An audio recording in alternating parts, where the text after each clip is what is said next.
Assalamualaikum warahmatullahi wabarakatuh. Salam sehat untuk kita semua. Semoga kita semua senantiasa diberikan nikmat sehat walafiat ya. Amin ya robbal alamin. Kesempatan kali ini Mimin akan membagikan satu cerita misteri. Anakku pulang hanya menjadi arwah penasaran. Seperti apa cerita selengkapnya? Mari kita mulai.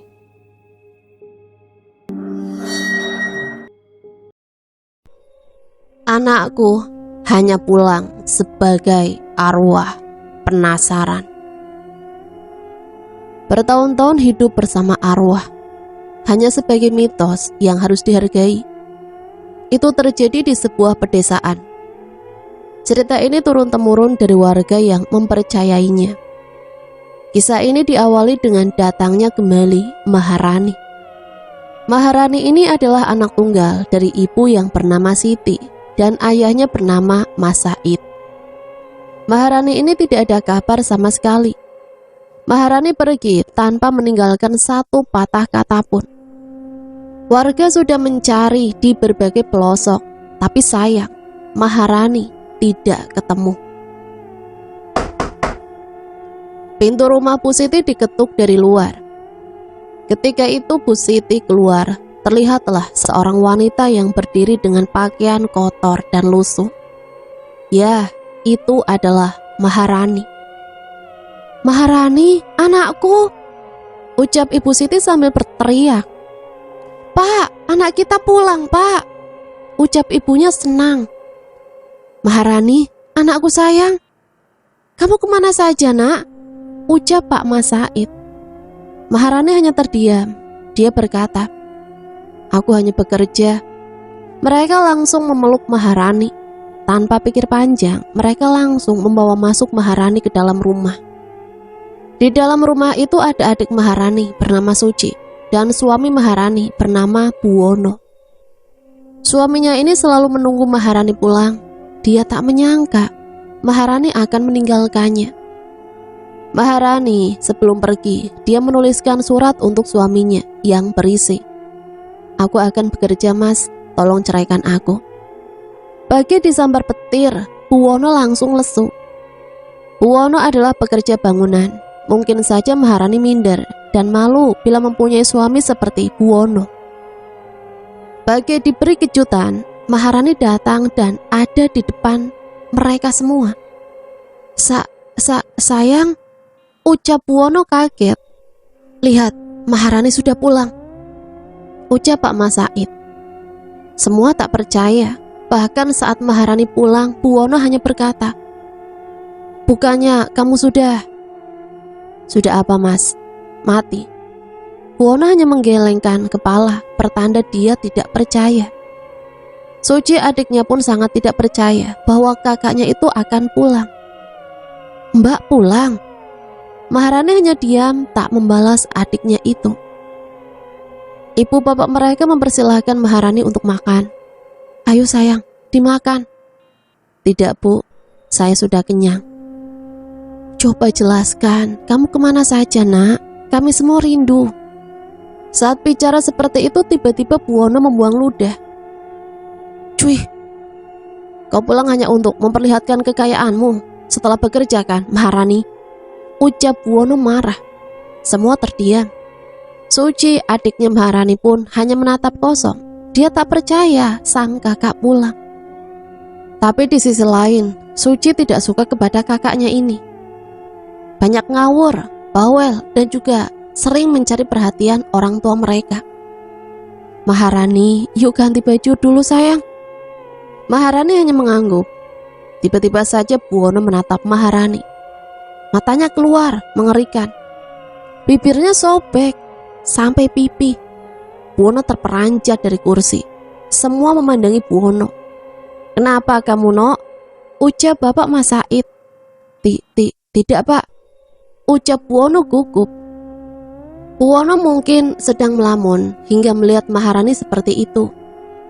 Buwono dan Suci langsung bergegas pergi menuju kamar mereka. Tiba-tiba Maharani datang. "Kok kalian sekamar sih?" "Tidak kok, kami hanya sedang mengobrol saja." Seketika itu Suci langsung turun dari ranjang kakaknya. Suci bergegas pergi keluar dan meninggalkan Maharani bersama Buwono. Sayang, kau ini dari mana saja? Kau meninggalkanku karena apa? Aku pulang karena ada sesuatu yang harus aku selesaikan, Mas.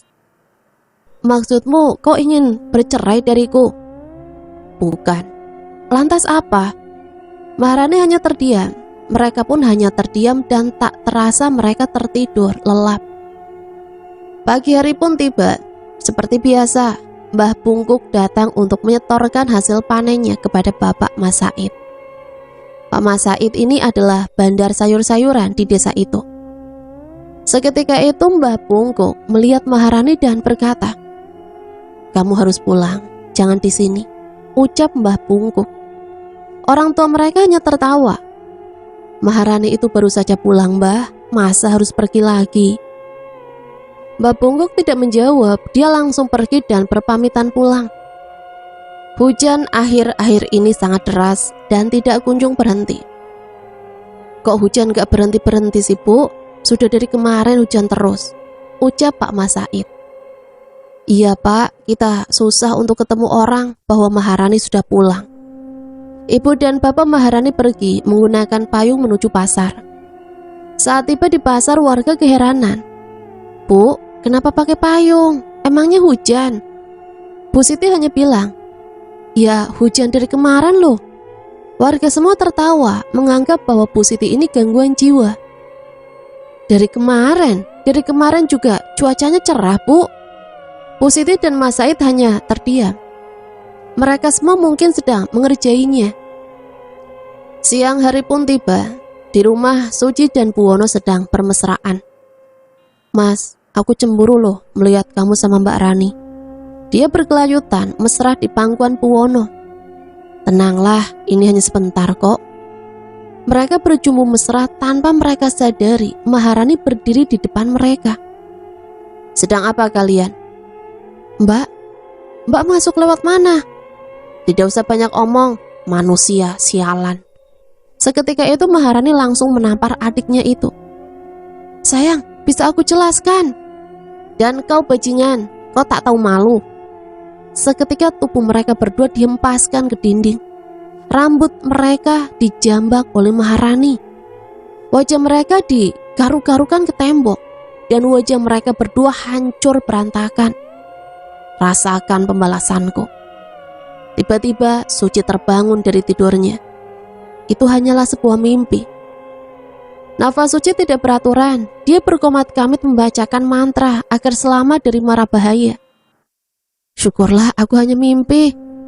Seketika terdengar dari luar seseorang berteriak sambil berbicara. Akan kujadikan nyata mimpimu itu. Hah? Siapa dia? Seketika ada yang menepuk dari belakang. Saat ia menengok ke belakang, astaga, Mbak Maharani, kaget tahu. Maharani mengejutkannya.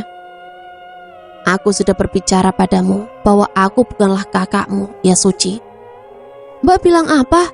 Maksudnya apa? Kau hanya harus banyak-banyakan sadar diri deh. Aku ini anak tunggal. Ketika Maharani berkata seperti itu, tiba-tiba pintu kamar Suci didorong sangat keras. Apa-apaan kau Maharani? Kau pulang hanya membuat onar saja. Dia itu adikmu, ucap Buwono marah. Mana buktinya kalau dia adikku? Buwono langsung menarik Suci dan membawanya pergi. Dasar wanita pembuat onar. Kau ingin bercerai dariku? Silakan saja. Maharani hanya terdiam, merenungkan apa yang harus ia lakukan nanti. Maharani berjalan menuju ruang tamu. Di sana banyak sekali foto-foto Maharani waktu kecil bersama ibu dan ayahnya. Maharani menangis sambil berkata, ingin aku kembali lagi ke sana. Ingin aku bersama kalian lagi menghabiskan waktu. Ingin aku membahagiakan kalian, ibu dan ayah. Aku tidak kuat, aku tidak kuasa jikalau nanti kalian tahu tentang diriku sebenarnya. Ketika kalian menemukan Suci di tengah jalan, aku sangat senang. Simpati kalian terhadap Suci memang patut diacungi jempol. Mau tak mau harus ku terima dia. dan terpaksa aku bergelar menjadi kakak. Siapa yang mau menjadi kakak wanita itu? Maharani terjatuh ke lantai. Air matanya bercucuran sampai-sampai Maharani tertidur. Sang ayah dan ibu datang. Melihat Maharani, teringat gadis kecilnya itu sewaktu kecil. Maharani suka tidur di lantai tanpa alas. Sang ayah menggendong Maharani. Gadis kecilku yang cantik, kami berdua mencintaimu. Buwono dan Suci pergi ke sebuah kebun. Mas, si Rani itu apaan sih? Ucap Suci kesal. Dia gak mau banget menerima aku sebagai adik angkatnya dan hanya ingin bergelar sebagai anak tunggal. Aku harus drama apalagi mas di depan Rani agar aku ini diterima oleh Rani. Memang kau ini hanya adik angkat dan tidak akan selamanya Bu Siti dan Pak Mas Said menerimamu. Kan Maharani sudah pulang, kau tidak boleh merebut posisinya, ucap Buwono. Suci sangat kesal, dia tak terima atas perlakuan kakaknya itu. Dia akan melabrak kakaknya itu dan membuat perhitungan. Di rumah ayah ibu Maharani tertidur di sebelah kanan dan kiri Maharani. Maharani terbangun. Ibu, ayah. Rani kaget karena ayah dan ibunya tidur di sebelahnya. Sayang, kamu sudah bangun. Ayah dan ibunya menggelitiknya.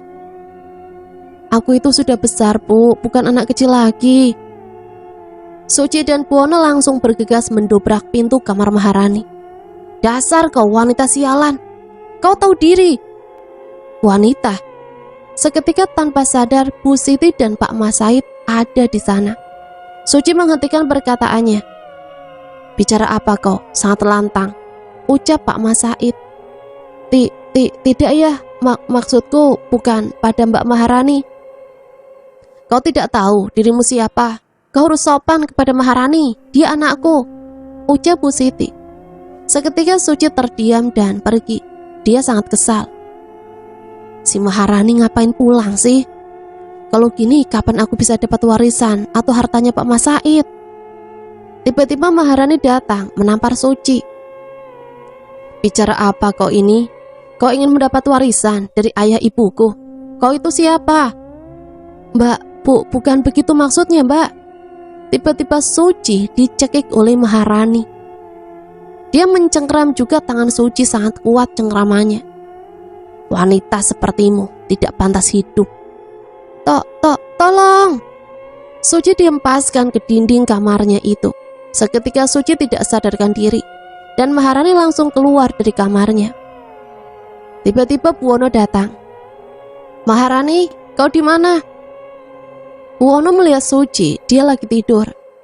Ketika Suci terbangun, dia melihat Buwono ada di sampingnya. Suci langsung memeluk Buwono dan berkata, Mas, aku dicekik Mbak Rani mas. Dia menghempaskanku ke dinding mas. Lihat ini mas, ada bekasnya. Buwono hanya diam sambil berkata, Kau mimpi ya? Jelas-jelas kau sedang tidur di ranjang.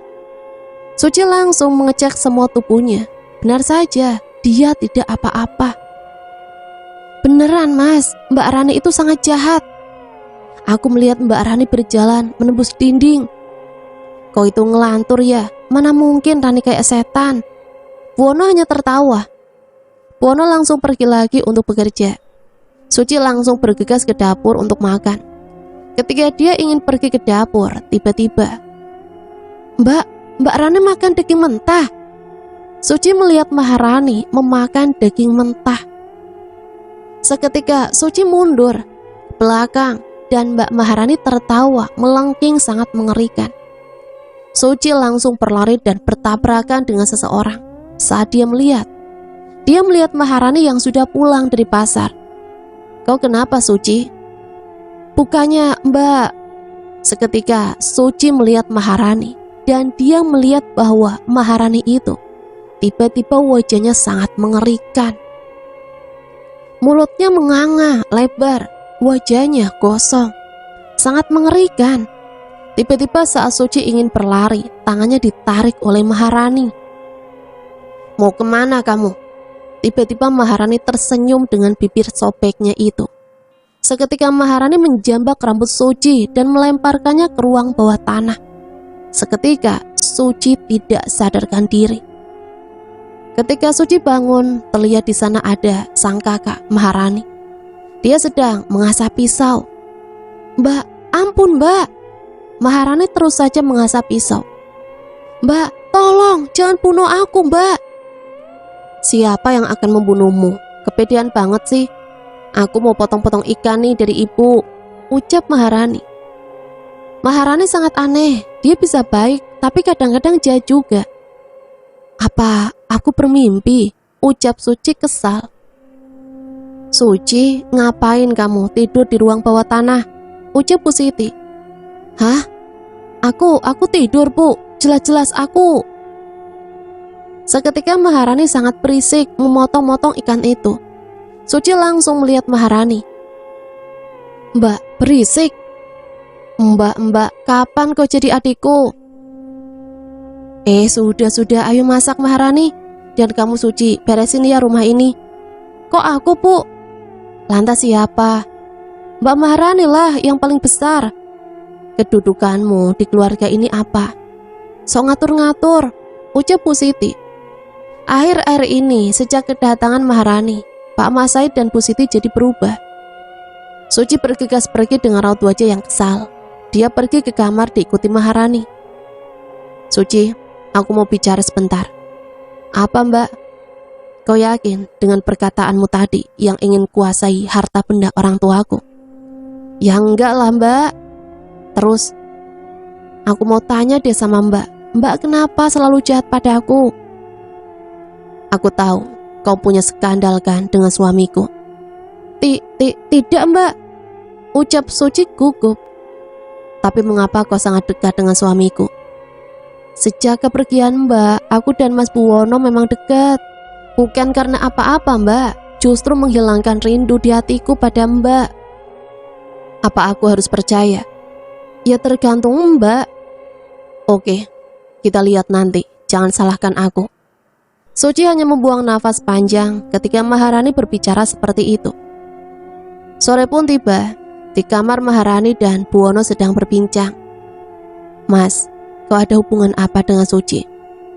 "Tidak."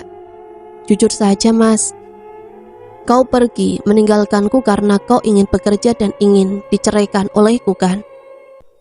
"Memang aku yang menulisnya mas, tapi jawab, kau masih mencintaiku atau tidak?" "Masih." "Kalau kau masih mencintaiku, tolong jawab jujur mas." "Iya." "Apa kau tahu Suci itu asal-usulnya dari mana?" "Tahu." "Tolong ceritakan mas." "Kau juga tahu kan?" "Tidak mas, aku hanya tahu Suci diambil saat dia di tengah jalan." Sudut pandang Buwono. Suci ini adalah anak dari seorang ibu bernama Ida. Suci ini waktu pertama kali ditemukan oleh orang tuamu dan kau. Dia sedang menangis di tengah jalan. Masalahnya adalah Suci ini tidak menerima bahwa sang ayah yang bernama Maksudi meninggal dunia karena kecelakaan saat bekerja. Dia berlari menuju jalan raya, padahal rumahnya itu di ujung hutan, sangat jauh. Dia meninggalkan sang ibu. Waktu dia bercerita kepada aku, ibunya ini suka marah-marah tidak jelas. Dia anak yang sangat broken home. Jadi dia nekat pergi dan diangkat seorang anak oleh orang tuamu. Dan ya, menjadi adik angkatmu juga, Maharani. Dia sangat sedih atas kehilangan sang ayah. Maharani hanya mengangguk, tanda dia mengerti perkataan Buwono. Malam pun tiba, datanglah Mbah Pungkuk ke rumah Mas Said. "Permisi." "Masuk saja, tidak dikunci," ucap Bu Siti. Mbah Pungkuk masuk dan diperkenankan untuk duduk. "Ayo duduk mbah, ada apa?" "Bapak dan ibu sehat kan?" ucap Mbah Pungkuk. "Sehat mbah, kenapa?" "Bapak dan ibu akhir-akhir ini jarang keluar, hanya sesekali saja." "Mbah, ini kan di luar hujan mbah." Mbah Pungkuk hanya diam. Mbah Pungkuk berkata, "Sebagian masyarakat percaya kalau hujan turun saat matahari sedang bersinar, itu berarti ada yang meninggal dengan mata terbuka." "Maksudnya mbah?" "Kita harus selesaikan ini." Mbah Bungkuk langsung berpamitan pulang. Pak Mas Said dan Bu Siti kebingungan. Mereka memanggil semua yang ada di rumah mereka. Anakku, kesini nak. Kalian juga kesini. Datanglah Maharani, Suci, dan diikuti dengan Buwono. Apa bu? Ucap Maharani. Mbah Bungkuk memberitahu kita, katanya ada orang yang meninggal dengan mata terbuka. Hah? Siapa bu? Ucap Buwono. Ibu tidak tahu, karena hujan saat matahari sedang cerah itu pertandanya. Mereka kebingungan sambil bertanya-tanya. Tiba-tiba Maharani pergi keluar rumah. Bu, aku pergi dulu ya. Mau kemana nak? Mau jalan-jalan sebentar. Di luar hujan nak. Maharani tetap saja pergi dan berjalan tergesa-gesa. Maharani, tunggu sayang. Kau mau kemana? Ucap Buwono. Aku pergi sebentar mas. Aku antar ya. Tidak usah. Seketika itu Maharani pergi tanpa memberitahu bahwa dia mau kemana. Saat Maharani pergi, hujan deras yang akhir-akhir ini terjadi reda seketika. Buwono langsung mengejar Maharani. Sayang, tunggu aku ikut. Maharani seketika menghilang dari pandangan Buwono. Maharani, Maharani! Buwono berteriak. Buwono langsung berlari mencari Maharani. Seketika itu Buwono melihat seseorang di bawah sungai. Iya, itu adalah seorang wanita. Mungkin dia Maharani, pikir Buwono. Buwono langsung berlari ke bawah sungai. Saat dia mendekat, tiba-tiba wanita itu tidak ada di sana. Hah? Tadi wanita itu di sini, sekarang dia kemana? Dia melihat ke kanan dan ke kiri. Benar saja, tidak ada siapa-siapa. Tiba-tiba ada seseorang dari belakang yang mengagetkannya. Dan Buwono langsung terperanjat. Cari siapa mas? Ucap wanita itu. Tidak, ucap Buwono gugup. Perkenalkan, nama saya Sekar mas. Rumah saya di ujung hutan itu. Aku Buwono. Mereka pun berjabat tangan. Seketika Buwono diajak ke rumah Sekar untuk sekedar mampir karena hari sudah malam. Ayo mas, kita ke rumahku dulu. Iya. Mereka berjalan di sebuah jalan setapak di pinggir jalan. Di pinggir jalan itu terdapat pohon pinus yang rindang. Sekar beberapa kali mencuri pandang kepada Buwono. Buwono ini bisa dibilang tampan, tapi ya kerjanya cuma kuli bangunan. Buwono hanya tersipu malu. Tibalah mereka di sana, rumah yang mungkin masih bergaya zaman dulu, tapi terlihat sangat nyaman. Sekar ini kelihatannya orang dari kalangan orang kaya. Mari masuk, ucap Sekar. Buwono dipersilahkan untuk duduk.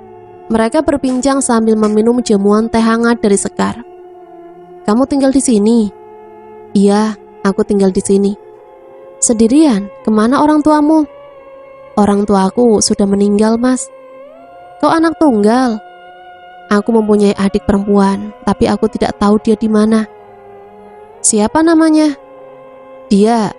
Seketika Sekar langsung menghentikan perkataannya. Buwono merasa pusing, tiba-tiba dia langsung tidak sadarkan diri. Buwono, bangun.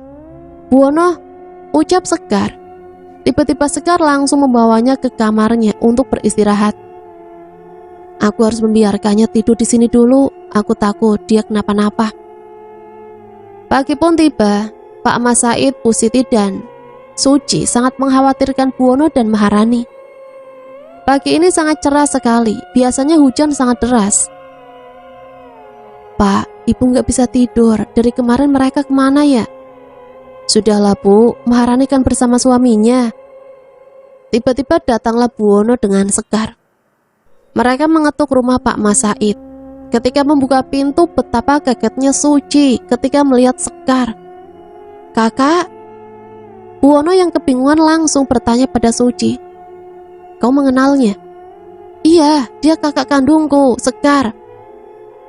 Seketika itu Sekar dan Suci berpelukan. Kau dari mana saja adikku? Kau sempat pergi dari rumah, tanpa sengaja aku bertemu lagi di sini bersamamu. Jadi adikmu itu Suci? Mereka hanya mengangguk.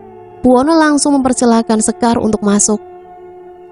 Sekar dan Suci ini hampir seumuran, karena mereka tidak terpaut usia yang sangat jauh. Pak Mas Said dan Bu Siti langsung menghampiri. Maharani mana? Dia pergi, Bu. Aku tidak tahu kemana. Hah? Bukannya kamu menyusulnya kemarin? Mungkin dia pergi karena bosan kali, Bu, di rumah terus. Mungkin dia menginap di rumah temannya. Aku yakin Maharani akan pulang. Terus ini siapa? Tanya Pak Mas Said. Perkenalkan Bapak Ibu, saya Sekar. Saya kesini ingin mengantarkan Buwono pulang. Karena saat malam itu dia kayak orang kebingungan di pinggir sungai. Dan saya adalah kakaknya Suci. Pak Mas Said dan Bu Siti keheranan. Suci, kau tak pernah bicara ini sebelumnya. Maafkan, aku lupa. Masa pada kakak sendiri kau lupa? Tapi syukurlah kau menemukan keluargamu juga. Suci hanya diam, tidak menjawab. Sekar langsung dipersilahkan untuk duduk. Pak Mas Said dan Bu Siti akhirnya pergi lagi ke pasar untuk berjualan. Karena hari ini hujan deras itu sudah reda dan tidak menghambat aktivitasnya. Setelah itu Sekar ingin pulang membawa Suci. Dik, kita harus pulang. Aku tidak mau, Kak. Aku mau di sini. Kau tidak tahu bahwa aku merindukanmu. Tidak mau, Kak. Buwono langsung berbicara pada Sekar. Kamu juga di sini saja. Kamu jangan pulang lagi ke sana. Biarkan Suci tinggal di sini, karena aku sudah menganggapnya sebagai adikku sendiri. Sekar hanya tersenyum. Dia sangat tersanjung atas tawaran Buwono yang baik ini. Tiba-tiba terdengar dari kejauhan yang memanggil Buwono. Buwono langsung kaget. Dia tidak tahu suara siapa itu. Ketika Buwono keluar membuka pintu, benar saja itu adalah Maharani. Hujan turun lagi sangat deras. Sayang, kau dari mana? Kenapa kau memanggilku dengan suara yang aneh sih? Jalan-jalanlah, aku hanya mengerjaimu saja, Mas. Kau jalan-jalan bersama siapa? Kau menginap di mana? Di rumah temanku. Maharani langsung masuk tanpa banyak bicara. Tiba-tiba Sekar bertanya pada Buwono. Siapa, Mas? Itu istriku, Maharani. Oh, aku belum sempat berkenalan loh. Nanti saja. Mereka langsung masuk lagi ke dalam rumah. Sekar menghampiri Maharani yang sedang duduk. Halo Mbak Maharani, saya Sekar. Maharani hanya diam. Sekar menjabat tangan Maharani dan Maharani pun menjabat tangannya.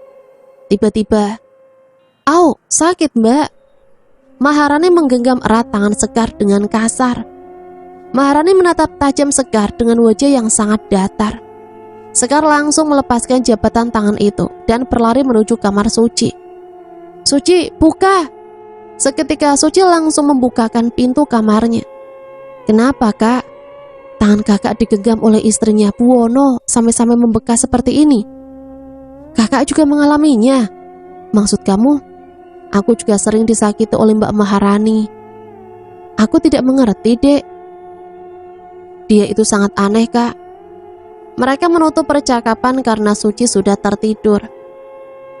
Buwono dan Maharani langsung pergi ke kamar. Sayang, kau dari mana saja? Aku hanya ingin pulang kembali, Mas. Pulang kemana? Maharani hanya diam. Aku sangat mencintaimu, sayang. Sangat mencintaimu. 1 tahun kamu pergi dariku. Aku masih setia menunggumu. Dan sekarang kau baru saja pulang. Jawab aku, kau kerja di mana? Maharani hanya diam. Aku sangat stres, Mas, atas perlakuanmu padaku. Aku melakukan apa?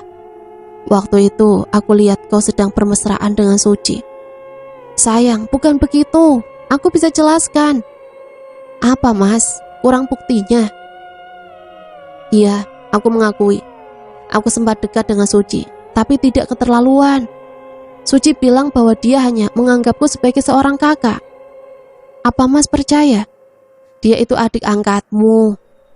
Mas bisa bicara begitu, tapi aku ragu saat Suci ditemukan menangis di tengah jalan oleh ayah dan ibuku. Memangnya kenapa? Aku sangat merasa aneh, Mas, ketika aku berjalan bersama ayah dan ibuku. Suci menangis di tengah jalan karena frustasi ditinggalkan ayahnya kan. Dia kan bilang tidak punya kakak. Iya benar. Aku masih sangat ragu, tapi aku tidak mau banyak bicara, Mas. Yang menjadikanmu ragu apa? Masa dengan mudahnya orang tuaku membawa Suci? Aku sangat tidak terima. Aku selalu menangis seharian karena hanya ingin menjadi anak tunggal. Orang tuamu itu sangat simpati dengan Suci sayang. Kau harus menerima, kasihan dia. Waktu Suci ditemukan, dia berumur 20 tahun. Sedangkan aku umur 22 tahun, Mas. Kita terpaut tidak jauh umurnya. Masa ayah ibuku simpati sama orang yang sudah dewasa? Dan itu Sekar, siapa Mas? Sekar kakaknya Suci. Pasti dia ada hubungannya dengan ini. Maksud kau? Coba Mas tanya dia sama Sekar. Kenapa Suci bisa pergi dari rumah? Kan kau juga tahu. Tapi aku ragu Mas. Aku gak percaya Suci pergi dari rumah karena frustasi oleh ayahnya yang meninggal karena kecelakaan. Kau itu sangat aneh sayang. Aku tidak aneh Mas. Suci kan punya kakak. Terus dia ingin dijadikan anak angkat oleh ayah dan ibuku. Dan dia juga ingin diangkat sebagai adik olehku.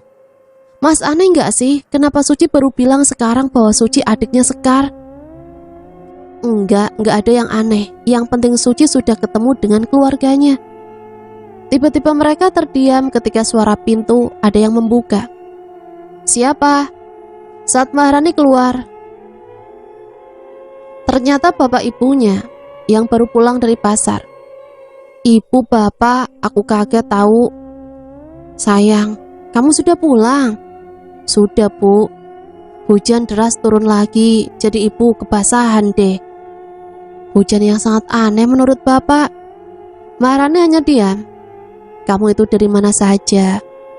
Dari rumah Ayu bu. Kamu dari rumah Ayu? Iya bu. Kapan-kapan ibu mau main ke rumah teman kamu itu. Sudah lama sejak kamu hilang, tidak pernah ke sana lagi. Maharani hanya tersenyum. Nah, bisa kau ceritakan pada ibu, kau pergi dulu itu kemana sampai 1 tahun? Aku bekerja bu. Bekerja di mana? Di kota bu. Kau pergi tanpa sepengetahuan ibu dan bapak. Aku hanya ingin membahagiakan ibu dan bapak. Dan kau juga tidak izin pada suamimu. Aku hanya takut dimarahi oleh Mas Buwono bu. Sudahlah, yang penting kau sudah pulang dalam keadaan sehat. Ibu dan bapak Maharani pun langsung bergegas menuju kamarnya karena harus istirahat. Seketika itu Maharani menangis. Pagi pun datang, semua orang di rumah itu terbangun. Mereka semua berkumpul di ruang tamu. Ibu, bapak, maafkan saya dan adik saya ya yang sudah diperbolehkan tidur di sini. Ucap Sekar.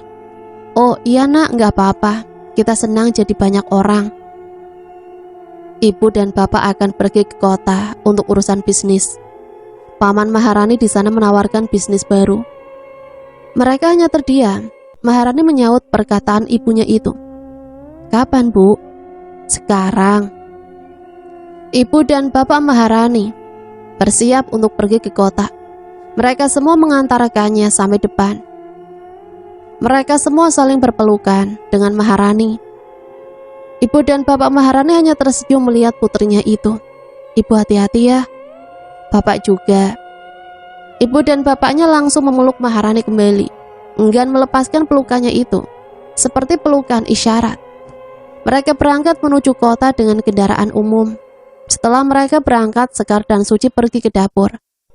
Dan Buwono pergi bekerja.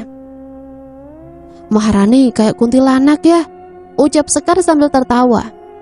Bukan kak, kayak bebek gombel, ucap Suci tertawa dengan puasnya. Ketika mereka tertawa, Maharani berada di belakangnya. Lagi pada ngomongin aku? Sekar dan Suci kaget bukan kepalang. Tidak mbak, kami tidak membicarakan mbak kok. Sekar, kamu cuma numpang ya di sini. Jangan sok gosipin tuan rumah. Mereka hanya terdiam. Mereka pikir Maharani telah pergi.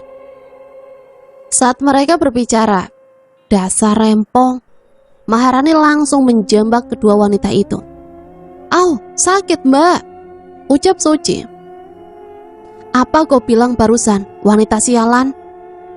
Tidak mbak, kami hanya bercanda, ucap Sekar takut. Mereka langsung diseret ke ruang bawah tanah. Maharani langsung membenturkan wajah Sekar dan Suci ke tembok ruangan itu. Apa maksud kalian datang ke sini dan masuk ke dalam keluargaku? Nafas mereka melemah, kepala mereka pusing. Jawab, sialan! Maharani langsung menghempaskan mereka berdua ke bawah lantai. Wajah Maharani langsung berubah total. Wajahnya sangat mengerikan. Wajahnya gosong, mulutnya menganga lebar. Kukunya menjadi panjang dan hitam, pakaiannya jadi lusuh dan basah. Mereka berteriak sekencang mungkin. Seketika Maharani langsung melempar mereka dengan sebuah sepatu. Sepatu itu mendarat di kedua wajah wanita tersebut. Mereka babak belur, wajahnya sangat memar. Ayo bicara, kalau tidak bicara akan kutambah siksaan kepada kalian. Siapa kamu sebenarnya? Ucap Sekar. Wanita yang akan membalaskan dendam pada orang-orang yang telah menyakitiku. Maharani langsung mencekik kedua wanita itu dan melemparkannya ke sebuah ruangan kecil. Ampun, tolong. Rasakan itu, balasan karena kau telah menghina aku. Mereka berdua langsung tidak sadarkan diri dan Maharani langsung pergi entah kemana. Sore hari pun tiba. Mbah Pungkuk datang bersama Buwono karena ingin bertemu dengan Pak Mas Said dan Bu Siti. Mbah, aneh deh. Kadang-kadang hujan, tapi kadang-kadang enggak. Tanya Buwono. Mbah Pungkuk hanya diam, tidak menjawab. Kemana Maharani? Ada, Mbah. Coba panggilkan. Buwono langsung memanggil istrinya itu. Maharani, sayang, kamu di mana? Tidak ada yang menyaut perkataannya. Mbah Pungkuk langsung berbicara pada Buwono. Kau harus tahu sesuatu. Apa, Mbah? Istrimu itu. Belum saja Mbah Pungkuk berbicara, ada seseorang yang berteriak sangat kencang. Jangan ikut campur urusanku, teriak wanita itu. Tubuh mereka dihempaskan ke dinding rumah itu. Buwono langsung memegang dadanya karena kesakitan. Mbah Pungkuk yang lemah berusaha berdiri. Pergi kau tidak layak di sini, ucap Mbah Pungkuk. Wanita itu semakin marah, dia langsung memporak-porandakan rumah Pak Mas Said. Dia sangat marah, Mbah Pungkuk langsung mengeluarkan sesuatu. Sebuah penangkal makhluk halus dan melemparkannya ke arah suara itu. Tiba-tiba suara itu hilang dan keadaan kembali normal. Buwono dan Mbah Pungkuk berusaha berdiri. Aku hanya mewanti-wanti padamu, Buwono. Apa maksudnya, Mbah? Orang terdahulu menganggap roh orang yang meninggal akan menyerupai orang itu sendiri. Bisa disebut arwah itu penasaran. Bahkan dia akan meminta minum, meminta makan seperti orang biasanya. Dan jika dia telah menunaikan balas dendamnya kepada si pembunuh, maka dia akan terbang kembali ke alamnya. Mbah, aku tidak mengerti.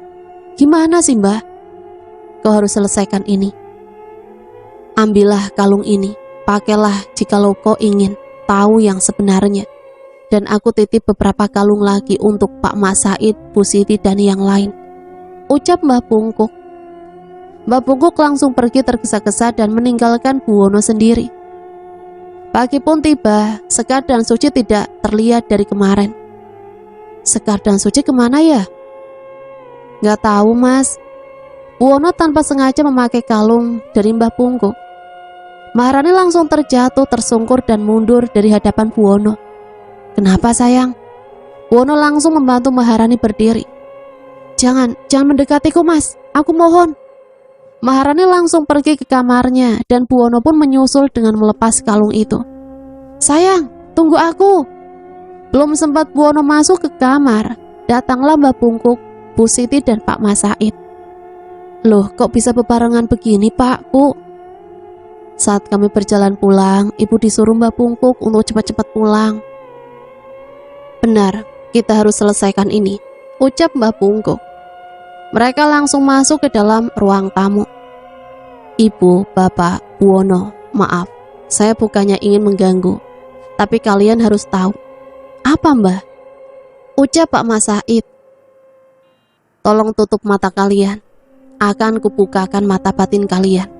Jika kalian tidak kuat, langsung pakai kalung ini. Mereka semua langsung menutup mata. Mbak Pungkuk berkomat kamit membacakan mantra. Buka mata kalian. Gak ada yang aneh kok mbah, ucap Bu Siti. Tiba-tiba Mbak Pungkuk langsung memanggil Maharani. Maharani, keluarlah. Maharani keluar dari kamarnya. Dan sontak saja mereka semua terperanjat. Siapa dia? Ucap Bu Siti. Astaga, sangat mengerikan. Siapa dia? Dan mau apa dia? Ucap Bu Wono. Maharani langsung keluar dengan wajah yang kosong. Pakaian lusuh dan basah, bibirnya sobek menembus pipi. Maharani, kau jangan berontak, ucap Mbak Pungkuk. Apa maksudnya ini mbah? Ucap Pak Mas Said. Aku tak percaya bahwa itu Maharani, ucap Bu Siti. Maharani langsung menangis. Bukannya iba, orang tuanya dan suaminya sangat ketakutan. Jangan mendekatiku, ucap Bu Siti. Ibu, bapak, ucap Maharani. Siapa kau? Bu Siti menangis hingga terseduh-seduh. Mereka berdua berkumpul. Karena tidak kuat, mereka semua langsung menutup mata batin mereka. Dan semua kembali normal. Mereka semua langsung pusing dan tidak sadarkan diri, kecuali Mbah Pungkuk. Maharani, kau harus pergi. Kau jangan di sini. Aku hanya ingin balas dendam, Mbah. Kepada siapa kau akan membalas dendam? Pada orang-orang yang membunuhku. Siapa orang-orang itu, Maharani? Maharani langsung marah. Dia bergegas menuju ruang bawah tanah. Mbah Pungkuk mengejar Maharani. Betapa kagetnya Mbah Pungkuk dikala melihat Sekar dan Suci berlumuran darah dan wajahnya sangat parah. Mbah Pungkuk langsung membantu Sekar dan Suci berdiri. Maharani langsung mencegah Mbah Pungkuk untuk mendekati mereka. Diam kamu tidak ada urusan denganku. Jangan begitu Maharani, kasihan dia, ucap Mbah Pungkuk.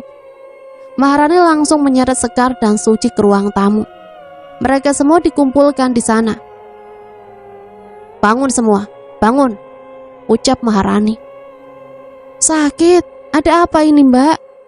Mereka semua bangun seperti orang kebingungan. Betapa kagetnya mereka semua ketika melihat Sekar dan Suci sangat babak belur. Wono, Bu Siti dan Pak Mas Said menghampiri mereka berdua. Belum saja memeluk mereka, tiba-tiba Maharani langsung mencegah mereka. Jangan dekat dengan mereka. Suci dan Sekar sangat ketakutan. Dia melihat Pak Mas Said. Kenapa kau melihat ayahku? Ucap Maharani marah.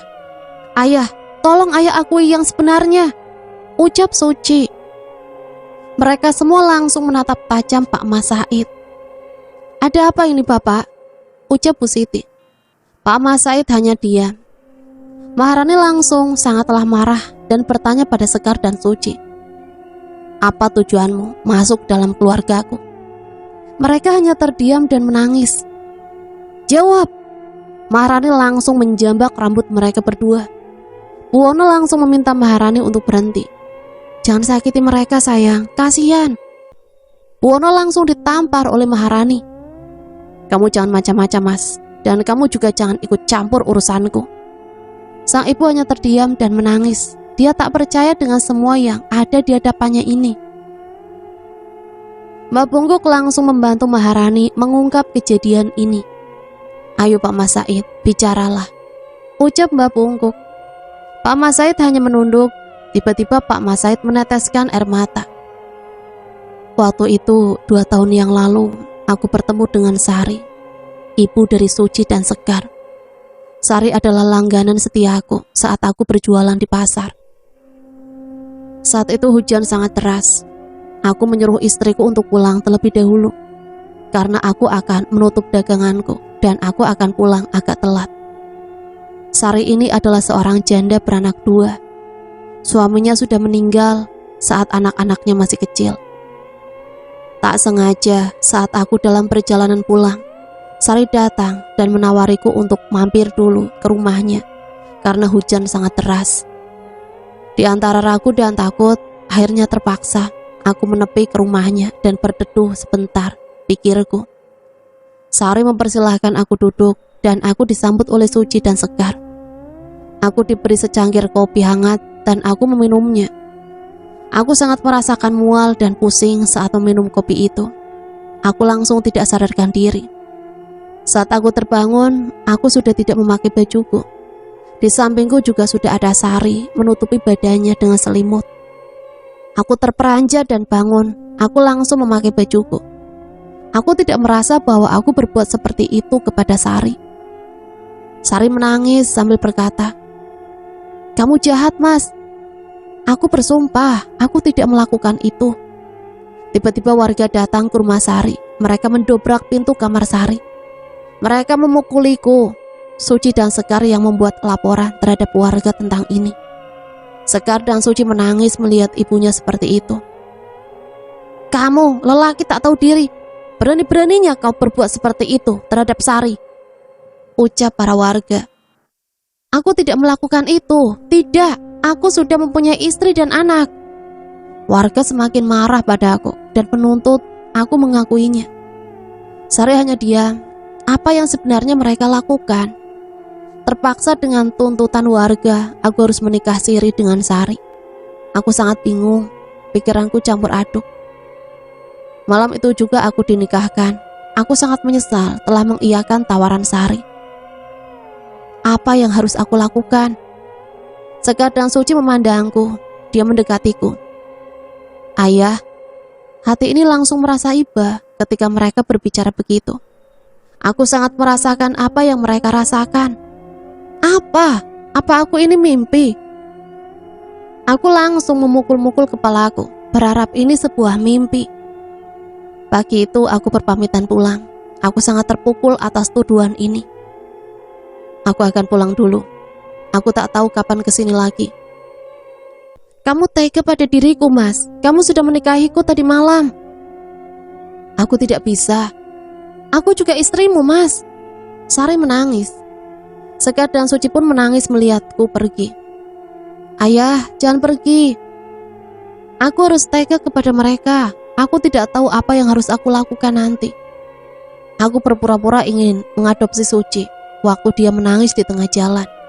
Aku berbicara pada Suci bahwa Suci pura-pura tidak mengetahui apa-apa. Aku takut rahasia ini terbongkar. Aku takut jikalau mereka menyakiti keluargaku. Dan Suci baru tahu bahwa aku mempunyai anak, yaitu Maharani. Sari, Sekar, dan Suci tidak tahu bahwa aku sudah mempunyai anak.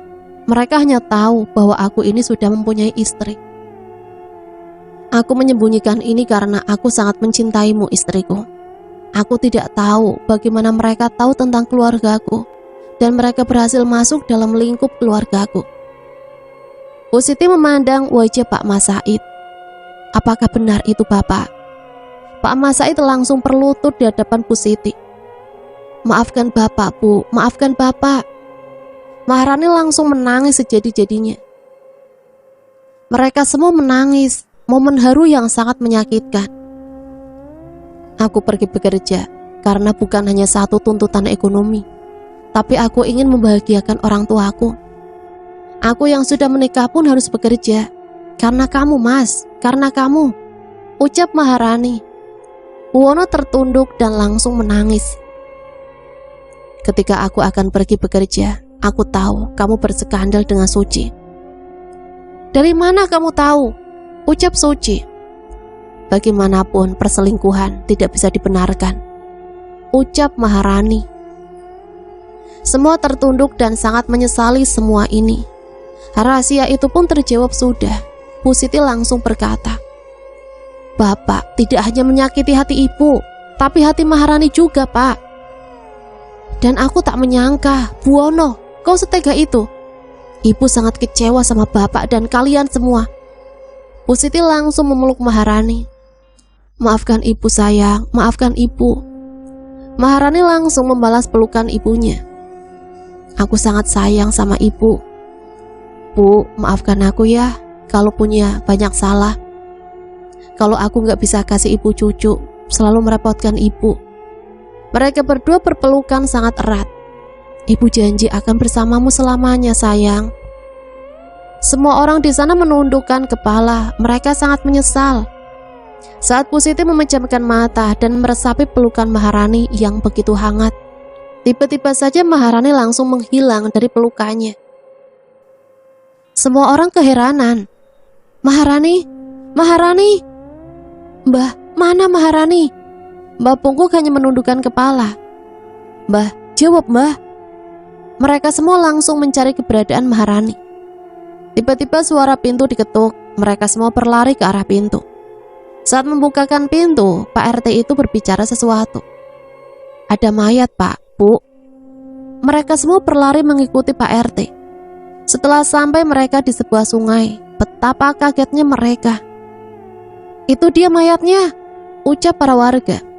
Warga sangat banyak, mereka semua berkumpul di sungai itu. Benar saja, ada mayat wanita di sungai itu yang kepalanya terbungkus kresek hitam. Pak Mantri langsung memerintahkan warga membawa mayat itu ke tepian sungai. Pak Mantri langsung membuka kresek hitam itu. Bu Siti, Pak Mas Said, Bu Wono langsung mendekati mayat itu. Saat dilihat, Pak Mantri berbicara. Ini Maharani, wanita yang hilang waktu itu. Kemungkinan jenazah sudah meninggal kurang lebih 4 bulan yang lalu. Kemungkinan Maharani terombang-ambing di sungai. Bu Siti langsung berteriak. Tidak mungkin, Maharani baru saja denganku. Bu Siti langsung histeris dan menangis kencang.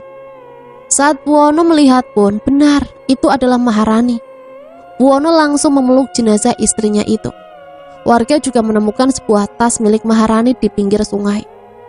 Di tas itu terlihat sebuah foto Maharani bersama Bu Wono. Foto-foto bersama orang tuanya. Dan yang paling mengejutkan adalah sebuah tespek bergaris 2. Tanda Maharani sedang hamil dan mengandung anak Bu Wono. Bu Wono langsung menggoyang-goyang tubuh Maharani. Sayang, bangun, maafkan aku.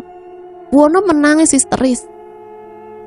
Pak Mas Said pun langsung memukul-mukul kepalanya. Dia tidak menyangka itu Maharani. Sekar dan Suci pun saling berpelukan. Dia merasa bersalah akan semua itu. Semua anggota keluarga sangat tidak menyangka bahwa yang sebenarnya di rumah mereka bukanlah Maharani, tapi arwah penasaran Maharani yang ingin mengungkap kematiannya. Warga langsung membawa jenazah Maharani ke rumah Bu Siti, diikuti oleh warga yang ingin mengurus dan menyaksikan prosesi pemakamannya. Lantas siapa pembunuh Maharani? Jenazah Maharani sudah tiba di rumah Pak Mas Said. Bu Siti langsung memeluk tas Maharani. Warga di sana sangat merasakan apa yang dirasakan keluarga Pak Mas Said. Jenazah ini ternyata sudah diawetkan terlebih dahulu. Di bagian-bagian tubuhnya ada banyak luka bakar. Dan tentu saja jenazah Maharani saat ini ditemukan masih bisa dibilang utuh. Dan Maharani belum lama di dalam sungai, sekitar 1 minggu. Jadi Maharani sudah lama meninggal, tapi masih diawetkan. Hanya saja di lehernya terdapat bekas tali, dan saya belum bisa menyimpulkan motif pembunuhan Maharani, karena banyak kejanggalan di kasus ini. Kalau ada bekas tali di leher, kemungkinan Maharani bunuh diri. Tapi mengapa bisa diawetkan? Ini bukan hanya satu pelaku, tetapi lebih dari satu. Ungkap Pak Mantri. Warga yang berada di sini bergidik ngeri, sangat ngeri. Kasus Maharani masih menjadi teka-teki. Semua anggota keluarga Maharani tidak percaya, apalagi sang ibu. Wono langsung melihat jenazah Maharani. Benar saja, di pipi kanannya dia mengalami luka bakar yang sangat mengerikan.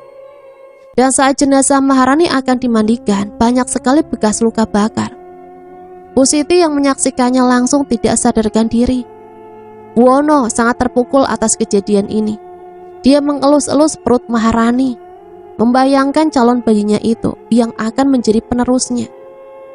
Dan Maharani sangat terlihat cantik, persis saat dia bertemu pertama kali dengannya. Setelah dimandikan, Pak Mas Said dan Bu Wono akan langsung menguburkan Maharani malam itu juga. Warga yang telah siap langsung berangkat ke tempat pemakaman. Di sana warga sekitar menangis karena tidak menyangka bahwa Maharani telah tiada. Suci dan Sekar pun menangis ketika Maharani berada di liang lahat. Sang suami dan ayahnya terjun langsung menguburkan Maharani. Sang ibu tidak ikut ke pemakaman karena tidak sadarkan diri. Buwono dan sang ayah berpamitan dan mendoakan Maharani di dalam liang lahat. Prosesi pemakaman pun berjalan lancar. Warga di sana banyak yang mendoakan Maharani. Semua orang pun bubar ke rumahnya masing-masing karena telah selesai. Buwono tetap masih berada di pemakaman bersama Mbah Pungkuk. "Ini belum selesai, Nak," ucap Mbah Pungkuk.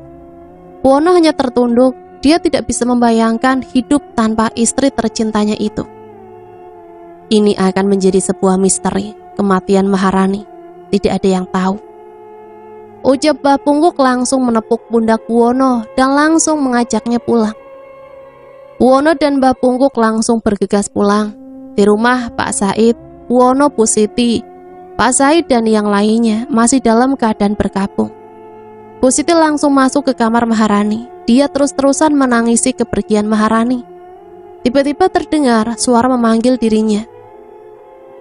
"Ibu, Ibu." Bu Siti langsung menoleh ke belakang. Bu Siti ini merasa bahwa Maharani masih ada. Saat Bu Siti mendekat ke arah suara itu di dekat lemari milik Maharani. Tiba-tiba saja sebuah benda terjatuh dari atas lemari. Sang ibu membawa benda itu. Terlihat benda itu sebuah kotak kecil berwarna coklat yang dibelut kain hitam. Saat dibuka oleh sang ibu, ternyata isinya sebuah sobekan foto. Wajahnya tidak terlihat jelas. Sang ibu langsung menyimpannya dan akan menunjukkan esok pagi kepada Mbah Pungkuk. Bu Siti tahu bahwa Mbah Pungkuk akan senantiasa membantunya. Sang ibu berpikir bahwa ini adalah sebuah isyarat untuk mengungkap sang pembunuh Maharani. Pagi hari pun tiba. Semua anggota keluarga masih dalam keadaan kehilangan yang sangat mendalam. Suci dan Sekar masih tetap tinggal di rumah Pak Mas Said. Buwono pun masih tinggal di sana. Mereka merenungkan kematian Maharani sangatlah tragis. Tiba-tiba suara pintu diketuk. Datanglah Mbah Pungkuk ke rumah Pak Mas Said. Mbah Pungkuk mendekati Pak Mas Said dan Bu Siti. "Yang sabar ya Pak, Bu." Bu Siti hanya mengangguk dan Pak Mas Said hanya terdiam. Akhir-akhir ini Pak Mas Said menjadi murung. Dia tak banyak bicara, apalagi berinteraksi dengan istrinya. Mbah Pungkuk memohon izin kepada seluruh anggota keluarga untuk membantu mengungkap kasus ini. "Tolong semuanya ke sini."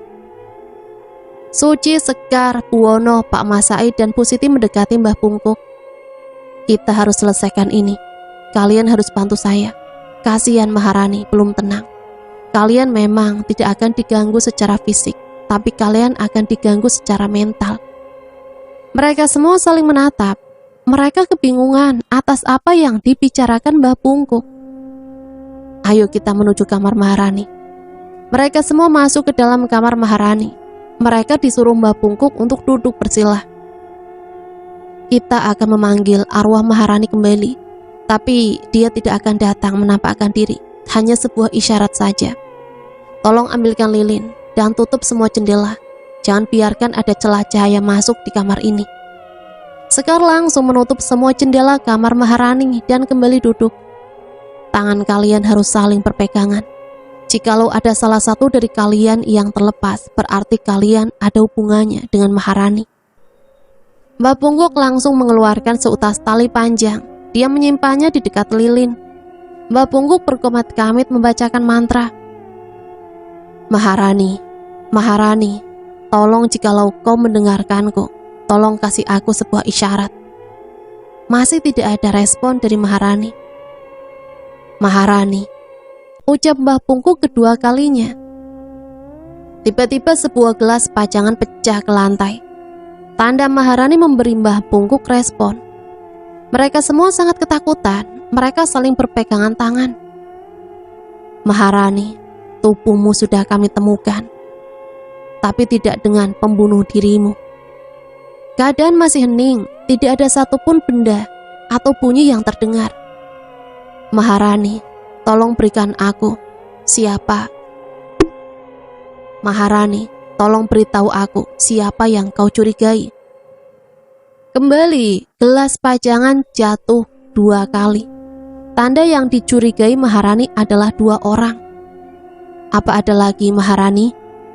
Suasana masih hening. Mbah Pungkuk berinteraksi lagi dengan Maharani. Apa ada di antara kami yang berhubungan denganmu? Saat Mbah Pungkuk bertanya seperti itu, tiba-tiba semua benda di sana terjatuh. Angin bertiup sangat kencang. Kamar Maharani menjadi acak-acakan, berantakan sekali. Cahaya-cahaya masuk di sela-sela jendela kamar itu.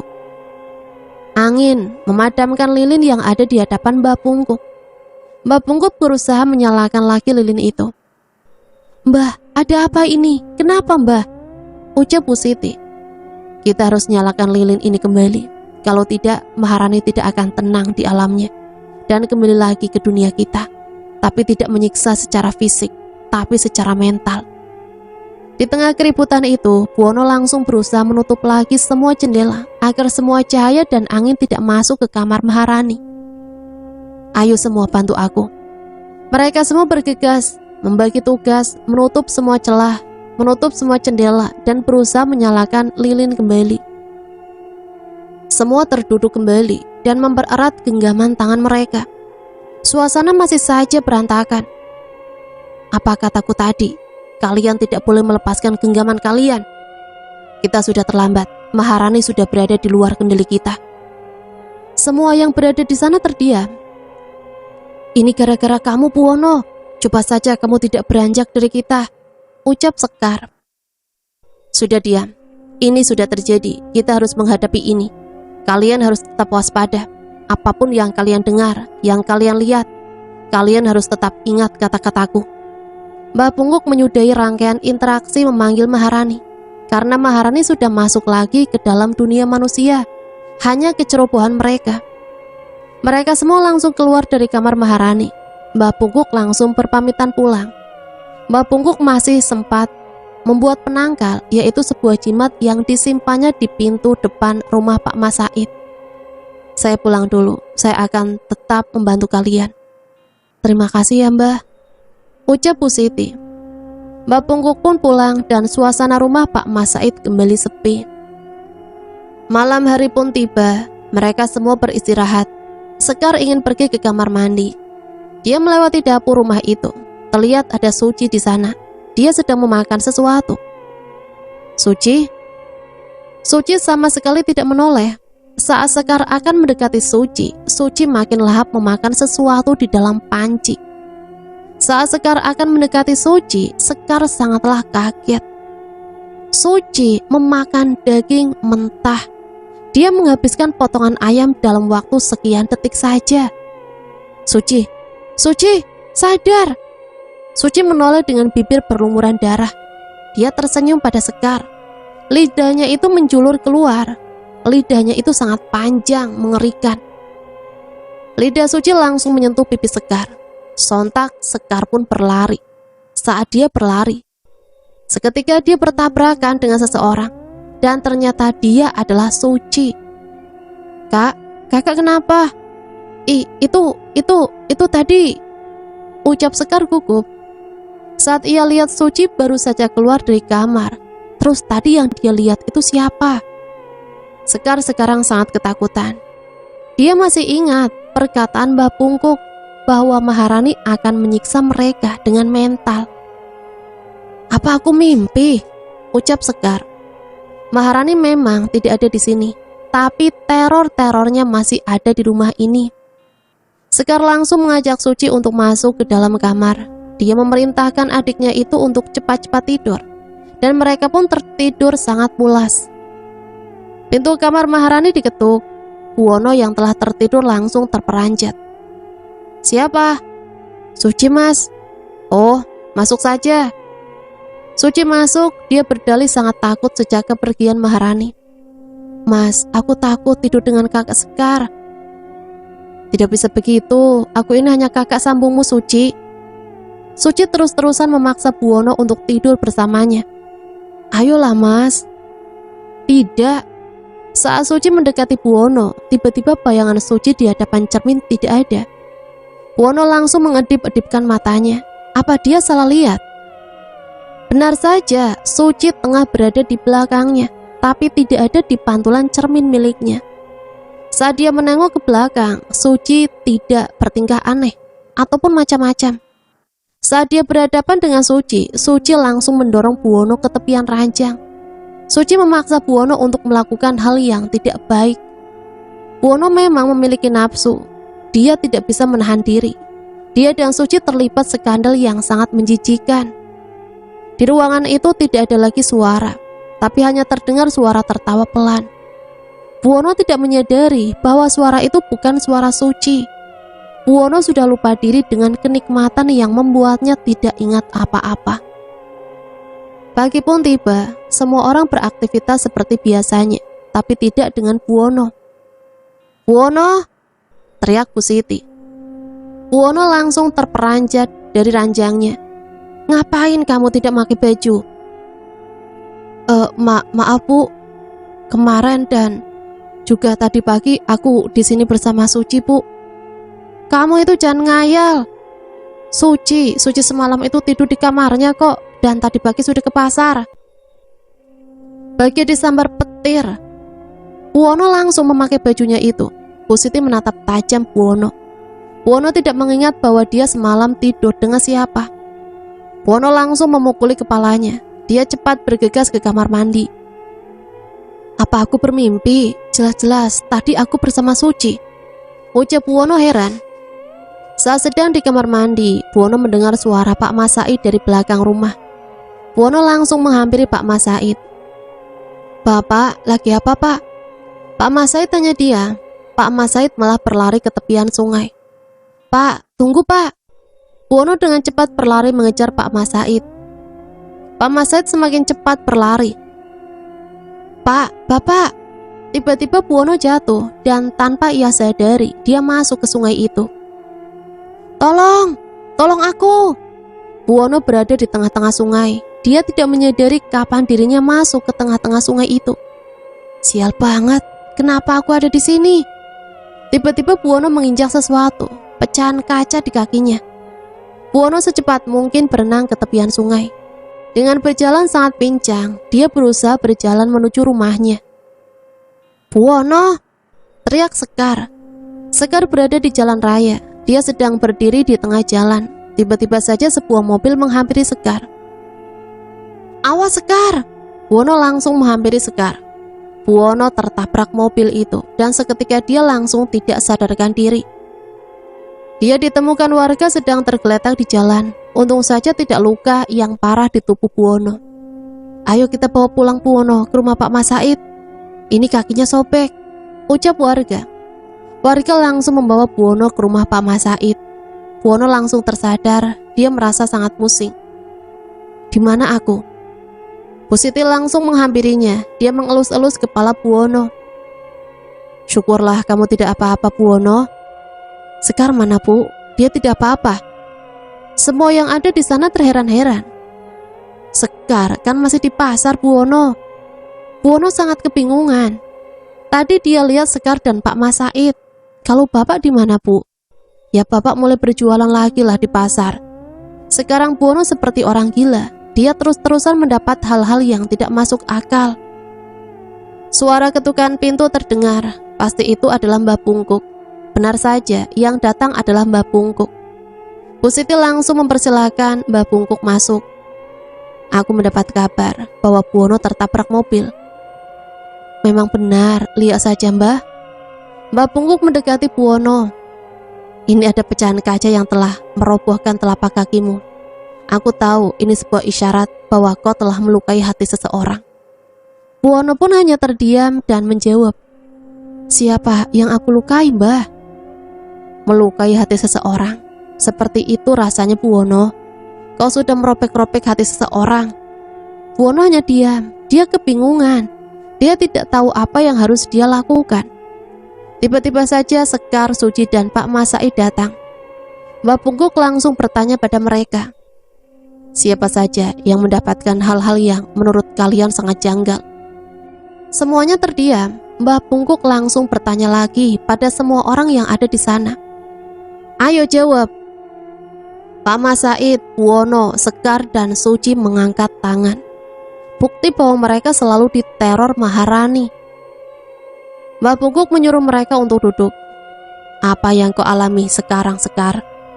Aku melihat Suci memakan daging mentah, Mbah. Isyarat bahwa kau juga berhubungan dengan ini. Dan kau, Suci, apa yang kau alami? Banyak sekali, Mbah. Berarti luka di sekujur tubuh Maharani ada hubungannya denganmu. Pak Mas Said, apa yang kau alami? Aku hanya mengalami bahwa Maharani terus-terusan berada di hadapanku. Aku menjadi murung, aku takut. Mbak Pungkuk sudah mengira bahwa Maharani mengincar mereka semua, kecuali sang ibu. Aku akan selesaikan ini, dan kalian harus bersumpah bahwa kalianlah orang-orang itu. Semua merasa ketakutan. Mereka merasa bahwa mereka tidak melakukan hal yang ditudingkan Mbah Pungkuk. Mbah Pungkuk akan melaksanakan ritual sekaligus mengungkap semua kejadian ini. Ayo kalian semua duduk. Mbah Pungkuk memerintahkan semua orang untuk melaksanakan ritual ini. Saya akan memanggil Maharani sekali lagi untuk merasuki tubuh kalian semua satu persatu. Pak Mas Said, Buwono, Sekar, dan Suci sangat ketakutan. Sekarang kita mulai. Padamkan lampunya, Bu Siti. Tolong ambilkan 4 lilin untuk mereka. Kemudian nyalakan. Mereka semua terduduk bersila. Mereka semua sangat ketakutan. Pejamkan mata kalian. Mbah Pungkuk berkomat kami membacakan mantra pemanggil Maharani. Maharani, ini sudah saatnya. Maharani. Suasana masih hening. Tiba-tiba Buwono seperti tersengat aliran listrik. Tandanya Maharani merasuki tubuh Buwono.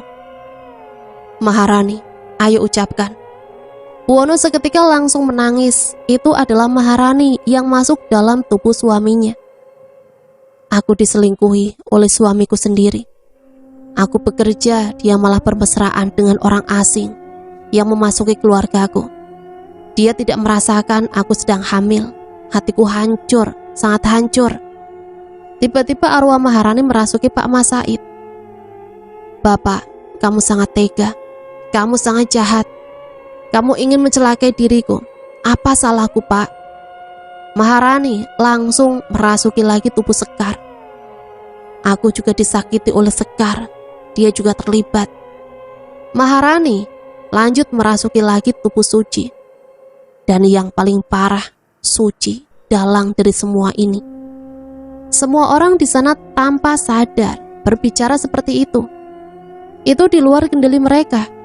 Mbah Pungkuk melakukannya karena ingin membantu Maharani. Setelah Maharani keluar dari tubuh mereka, semua orang di sana nampak kebingungan. Mbah, apa ritual ini sudah selesai? Hanya Ibu Maharani yang tahu perkataan dari mereka tadi. Semua orang di sana hanya mengucapkannya saja. Karena saat Buwono menjelaskan ucapan Maharani, Pak Said, Suci, Sekar di dalam kendali Mbah Pungkuk.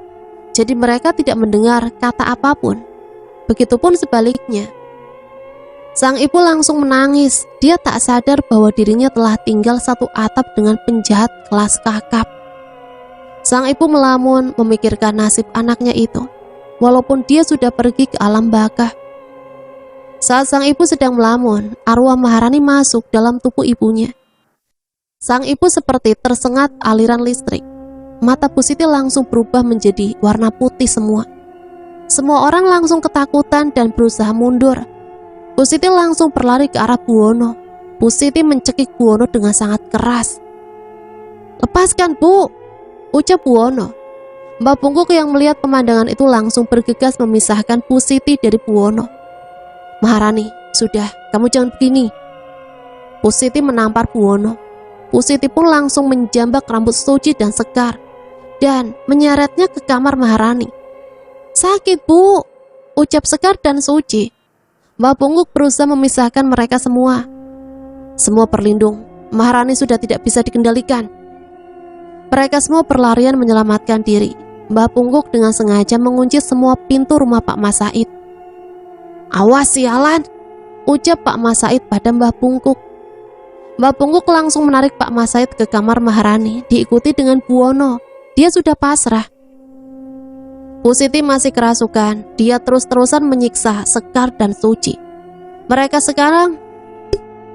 Mereka semua terduduk sambil menangis dan Mbah Pungkuk menghalangi Bu Siti untuk menyiksa mereka.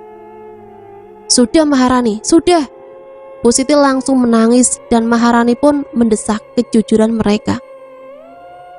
"Apa rencana kalian membunuhku?" ucap Bu Siti. Mereka tertunduk, mereka semua sudah tidak kuat lagi menahan teror Maharani yang sangat kejam. Suci pun mengakui perbuatannya. "Iya, aku mengakuinya. Tapi aku bersama kakakku, Mas Buwono, dan juga Pak Mas Said juga. Aku tega seperti itu karena Pak Mas Said tidak memilih ibuku. Sampai-sampai ibuku meninggal karena stres berat. Aku berencana melukai Maharani karena aku ingin dia juga merasakan apa yang aku rasakan. Dan Mas Buwono pun berniat ingin menguasai harta Maharani. Dia menjanjikanku pernikahan yang sangat mewah jikalau aku berhasil melenyapkan Maharani. Karena Mas Buwono sangat kesal kepada Maharani yang ingin bercerai darinya. Padahal akulah yang menulis di kertas itu bahwa Maharani ingin bercerai dari Mas Buwono. Aku berhasil menjebak Mas Buwono juga. Dan aku yang menjebak Pak Mas Said dalam rencanaku ini. Pak Mas Said lah yang telah menghabisi nyawa putrinya sendiri. Saat itu, aku menculik Maharani yang akan pergi bekerja. Aku membawa Maharani beserta kakakku ke rumah ibuku. Dan disusul oleh Buwono. Dia pura-pura baik di hadapan Bu Siti karena dia malu masih numpang di rumah mertua. Akulah yang membakar tubuh Maharani. Kakakku juga yang mengikat tali di leher Maharani. Dan Buwono yang juga mengawetkan jasad Maharani. Buwono takut ketahuan dengan kejadian ini. Dia berencana menyimpan jasad Maharani di rumahku dan membungkusnya dengan karung bekas. Aku menjebak Pak Mas Said.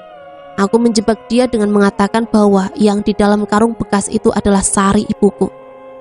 Aku yang menyuruhnya menyiksa sampai mati wanita itu yang ada di dalam karung dan membuangnya ke dalam sungai. Dan aku mengiming-imingi Pak Mas Said agar ibuku Sari tidak mengganggunya lagi. Pak Mas Said tidak tahu bahwa yang di dalam karung itu adalah putrinya sendiri, Maharani. Aku yang melempar tas Maharani karena aku tahu dia akan memberi kejutan kepada Mas Buwono bahwa dia sedang hamil. Tapi aku tidak sebodoh itu. Dan jikalau aku memberitahu bahwa Maharani hamil, Mas Buwono tidak akan jadi menikahiku, ucap Suci. Semua orang di sana sangat menyesali perbuatannya. Mbak Pungguk menggeleng-gelengkan kepala dan menatap tajam mereka semua. Aku tidak tahu bahwa aku dijebak oleh Suci, ucap Buwono. Ini sudah terlambat, Mas. Kau terlambat. Buwono menangis sejadi-jadinya. Dia tidak tahu rencana busuk Suci itu seperti ini. Dan Pak Mas Said, dia sangat tidak tahu bahwa putrinya sendiri yang telah dia bunuh. Bu Siti yang mendengarnya langsung menyerang Buwono. Karena Bu Siti masih dirasuki Maharani. Bu Siti langsung mengambil sebuah pisau dan menusukkannya ke perut Buwono hingga 10 kali sampai ia meninggal dunia. Suci dan Sekar pun lari. Dia berlari diikuti oleh Bu Siti dan Mbak Pungkuk. Saat Sekar dan Suci berlari, tiba-tiba mobil besar menabrak mereka berdua. Dan kaki mereka terlindas oleh mobil besar itu, mengakibatkan kaki-kaki mereka terputus.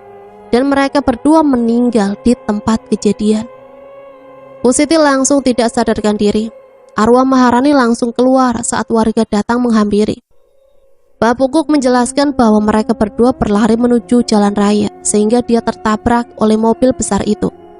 Dan warga langsung membawa jenazah mereka berdua ke rumah Pak Mas Said. Bu Siti pun dibawa ke rumah Pak Mas Said oleh Mbak Pungkuk. Niat hati Pak Mas Said ingin menyelamatkan Buwono dan mengambil pisau itu dari perut Buwono, tapi warga memergokinya sebagai pembunuh. Saat warga akan membuka pintu rumah Pak Mas Said untuk membawa jasad Sekar dan Suci, warga melihat Pak Mas Said memegang pisau berlumuran darah itu. Bu Siti pun tersadar, dia tidak menyadari bahwa dia telah membunuh Buwono, Sekar dan Suci. Di hadapannya sudah ada 3 jasad, tapi Mbah Pungkuk mengatakan bahwa mereka berempat sudah membunuh Maharani. Dan mereka bertiga mati dibunuh oleh arwah Maharani yang merasuki dirinya. Bu Siti sangat lega sekarang, pembunuh putrinya sudah tewas. Ini balasan dari semua perlakuannya kepada Maharani.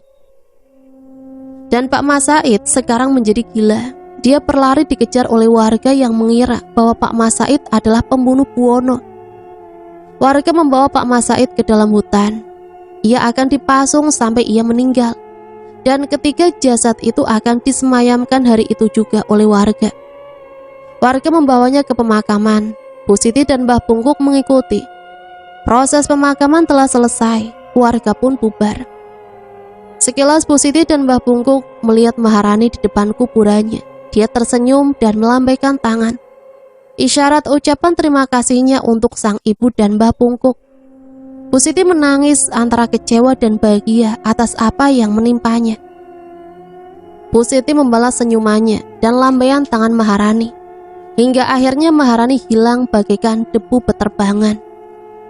Sekarang rumah Pak Mas Said menjadi kosong dan tidak berpenghuni lagi. Bu Siti berniat meninggalkan rumah penuh kenangan manis bersama putrinya dan kenangan pahit bersama mereka bertiga. Akhirnya Bu Siti pergi ke kota dan memulai hidup barunya. Dan arwah Maharani tidak pernah datang kembali. Bu Siti mengambil sebuah foto dari tas milik Maharani yang bertuliskan, "Aku sangat menyayangimu, Ibu." Di foto itu ada Maharani masih kecil dan Bu Siti yang masih muda. Bu Siti sangat bahagia memiliki putri seperti Maharani. "Tunggu Ibu di surga terindah sayang. Berbahagialah anakku tercinta. Sekarang kamu telah tenang di alammu sendiri. Ibu tidak akan pernah melupakanmu," tulis Bu Siti di belakang foto mereka. Nah, itulah sepenggal cerita yang bisa Mimin bagikan. Semoga cerita ini bisa menemani teman-teman semua ya. Dan sampai di sini Mimin pamit undur diri. Mohon maaf apabila banyak salah kata. Sampai berjumpa kembali di cerita-cerita selanjutnya. Matur suwun. Wassalamualaikum warahmatullahi wabarakatuh.